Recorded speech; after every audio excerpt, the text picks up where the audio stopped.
TUV 300 गाडी मुंबईतून निघाली. 4 लोक देवरुखसाठी प्रवास करत होते. पारेख पंपाच्या समोर गाडी चढणावरती गाडी पिकअप घेत नव्हती. मग गाडी थांबवली. कोणीतरी सांगितलं क्लचपेडचा इश्यू आहे. मला फोन आला. मी म्हटलं भाई आज गाडीचं काम होणार नाही, 2 दिवस लागतील.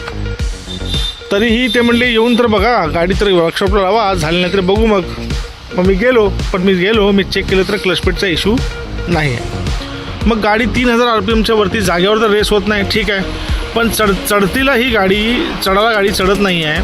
आणि मग मी चेक इंजिन लाईटही नाही आहे. मग मी म्हटलं अनुभवावरून की बहुतेक हा फ्युएल पंपाचा प्रॉब्लेम असू शकतो. कारण मी भरपूरशा TUV 300ला बघितले की फ्युएल पंप प्रेशर कधी कधी देत नाही. त्यामुळे गाडी मध्ये बंद पडणे, पिकअप लॉस होणे, चढायला गाडी कमी पळणे, प्रसंगी गाडी बंद होणे. मॅप सेन्सर काढला तरीही ते RPM वाढत नव्हतं. मग आता आपण गाडी घेऊन आलो आहे. आता ती सगळी वयस्कर होती, रिटायर्ड झालेली माणसं देवरुखसाठी गेलीत.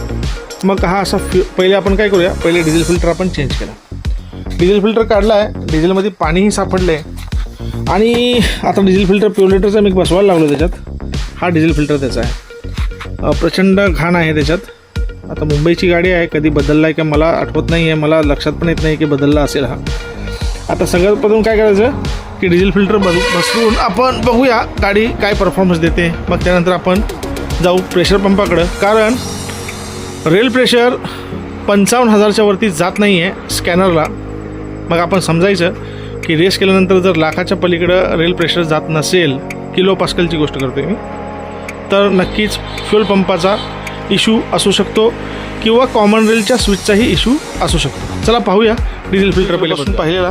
आता आपण फ्युएल पंप चेंज करतो आहे. डिझेलमध्ये पाणी डिटेक्ट झालंच, जसं की डिझेल फिल्टरमध्ये झालं होतं.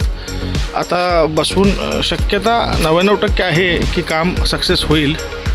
कारण स्कॅनरला कुठलाच लाईट नव्हता. आपण फक्त रेल प्रेशर चेक करून ठरवलं होतं की फ्युएल पंपाचा प्रॉब्लेम आहे. डिझेल फिल्टर चेक केला.